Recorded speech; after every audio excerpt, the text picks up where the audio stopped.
रहे हैं। Last year कुछ इजराइल में भेजा गया था, कुछ बच्चे यहाँ से गए थे, 10,000 7,000 के आसपास बच्चे पिछले साल वो हमारे गए थे इजराइल।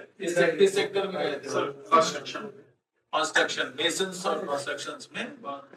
तो वो पिछले साल उसका जो भेजने का सिस्टम है वो है, एक रिक्रूटमेंट एजेंसी होती है और जो विदेश मंत्रालय का एक सेल है उसके तहत वो रिक्रूटमेंट एजेंसी जो है वो पंजीकृत होती है। वो कैंप लगाते हैं, सीधा सीधा हमारा रूल उसमें नहीं है, लेकिन हम मोबिलाइज करते हैं। नहीं, मैं पूछ रहा हूँ कल जो आप इंटरनेशनल सेंटर ये शुरू करने जा रहे हैं। नहीं, इंटरनेशनल सेंटर नहीं शुरू करना है। हाँ नहीं, उसमें चर्चा होगी। जो प्लेसमेंट बिग इंटरनेशनल प्लेसमेंट जो बिग बनाने की बात हो रही है उसमें यह है कि अगर हमारे बच्चे जाना चाहे बाहर तो उसमें बहुत क्लियरेंसेस की आवश्यकता होती है। उन बच्चों का वीजा पासपोर्ट से लेके जिस देश में वो जाते हैं वहां से डिमांड और एनओसी और फिर विदेश मंत्रालय के थ्रू एनओसी लेके फिर उन बच्चों को वहां भेजा जाता है। तो वो हम लोग चाहते हैं कि एक ऐसा इंटरनेशनल प्लेसमेंट एजेंसी, एक सेल हमारे पास हो कि जब भी इस तरह के बच्चों को भेजना हो। अभी तक क्या है कि जो प्राइवेट सेक्टर के लोग हैं वो इसमें एजेंट हैं, वो कंपनियां हैं जो इसको प्रोसेस करती हैं। हमारे यहाँ जो है वो यूपीएफसी, उत्तर प्रदेश फाइनेंस कॉर्पोरेशन को इंटरनेशनल प्लेसमेंट एजेंसी के तौर पे मान्यता दी गई, जिसने पिछले सालों से कोई प्लेसमेंट कराया नहीं। तो अगर वो, हम चाहते हैं कि अगर स्किल मिशन को ये एजेंसी बना दिया जाए, तो क्योंकि हम लोग यही काम करते हैं तो हम उसके लिए प्रयास कर रहे हैं कि स्किल मिशन को, यूपी स्किल मिशन को इंटरनेशनल प्लेसमेंट एजेंसी बना दिया जाए, जिससे कि हम टाइप करके उनको जो है जब भेजना हो जिस भी देश में, तमाम देशों के लोग आते हैं मिली हुई है जिनको अच्छी सैलरी मिली हुई है, उन बच्चों को भी हम माध्यम के हाथों सम्मानित कराएंगे। जितने उद्यमी जिन्होंने आपको प्लेसमेंट अच्छा किया है, हमारे बच्चों को रोजगार दिया, उनको भी हम सम्मानित कराएंगे। बच्चों के चौपाल लगाएंगे जो उनसे चर्चा करेंगे कि उनकी जिंदगी में पहले और अब में क्या बदलाव आया। बाकी जो शिल्प और क्राफ्ट जो बच्चों ने चीजें बनाई हैं उनका प्रदर्शन तो हम करेंगे। हमने ये भी कहा है कि ऐसी चीजें भी लगाई जाए जो मार्केटेबल हो, जिनको लोग खरीदना चाहे तो खरीद सकते हैं। तो एक मेले जैसा, एक शिल्प मेले जैसा भी रूप दिया है और जितने स्टेक होल्डर्स हो सकते हो, प्राइवेट ITIs, उद्यमी, ट्रेनिंग पार्टनर्स और बच्चे जो यूथ है जिसको हम स्किल दे चुके हैं, उन सबको हमने बुलाया। ये पूरे कार्यक्रम के रूप में था।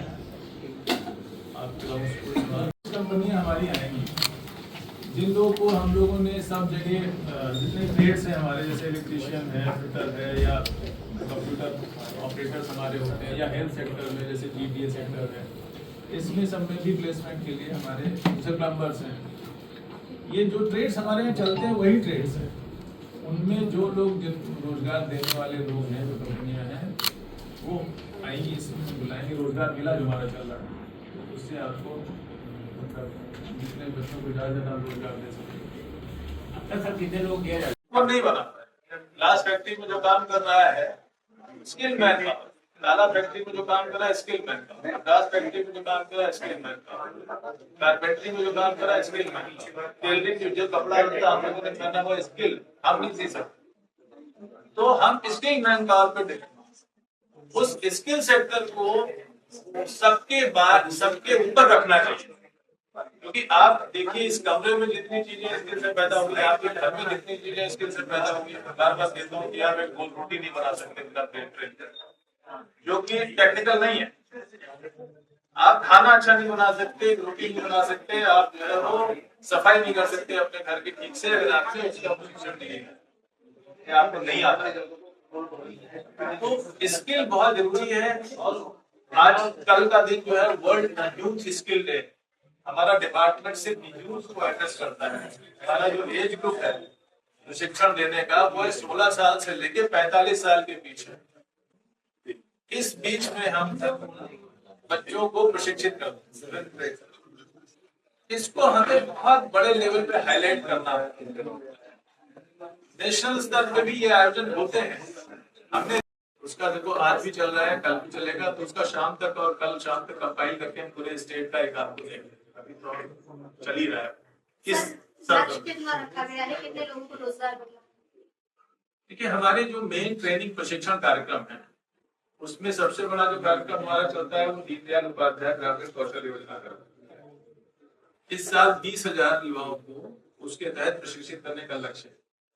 उससे पहले जो लगातार ये योजनाएं चल रही थी, जो कोविड से पहले से चल रही थी, उसमें तकरीबन हम लोगों ने 2.25 लाख बच्चों को प्रशिक्षित किया है और 1,60,000 1,65,000 के आसपास बच्चों को सेवा योजित किया है। ये पूरा फेज DDGKY का योजना का जो अब तक का चला है।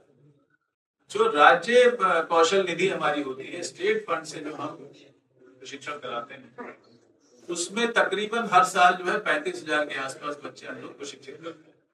150 करोड़ का बजट होता है, उसमें 35,000 के आसपास बच्चे हम साल में प्रशिक्षित करते हैं और ये मानते हैं कि उसमें से 70-80% का सेवा योजना हो जाता है। तीसरा जो बड़ा सेक्टर है हमारा ITI वाला, जिसमें हर साल बच्चे जो है वो उनकी क्षमता 2.25 लाख के आसपास की क्षमता है। उसमें कुछ कोर्सेज हमारे 2 साल के हैं, कुछ कोर्सेज 1 साल के। हर साल जो बच्चा वहां से निकलता है, ITI वाले ये ट्रैक नहीं करते हैं कि कितने बच्चों को रोजगार मिला, लेकिन उसमें से भी 30-35% बच्चों को रोजगार मिलता है। ये हमारा जो अनुभव है अब तक का, ये ओवरऑल जो है पिक्चर है रोजगार देने की। तो जितनी हमारी स्कीम चलती है उसमें तो हमारा लिंक रहता है कि जैसे आपने 100 बच्चे को शिक्षित किया तो आप 60, 65, 70 बच्चे को रोजगार देंगे। और रोजगार देने का मतलब ये है कि 3 महीने तक उसको सैलरी मिल जाए। जैसे जिस भी सेक्टर में लगा है तो उसको हम मानते हैं कि उसको हमने रोजगार दे दिया, तब उसका फाइनल पेमेंट होता है। ये उससे लिंक है, इसलिए हमको ये पता नहीं चलता है। लेकिन प्राइवेट सेक्टर में बहुत रोजगार है जो हम लोग नहीं पता कर पाते। जैसे प्राइवेट ITI लगभग 3,000 के आसपास है। प्राइवेट ITI से भी बच्चा पढ़ के निकलता है, वो भी रोजगार पाता है, लेकिन उसकी सूचना हमारे पास नहीं है। उसकी सूचना जो है कंपाइल की जाए प्राइवेट ITI से तो वो हमें पता चल सकता है कितना बच्चा निकला। उनको कैपेसिटी पता है कि कितने 10 लाख बच्चों को ऑलमोस्ट शिक्षित करते हैं हर साल। सर, ये इंटरनेशनल प्लेसमेंट तो अपने एवं अपने परिवार के बेहतर स्वास्थ्य के लिए परम मल्टी स्पेशलिटी हॉस्पिटल आइए, क्योंकि आपका जीवन अनमोल है। परम मल्टी स्पेशलिटी हॉस्पिटल, विजयंत खंड, गोमती नगर, लखनऊ।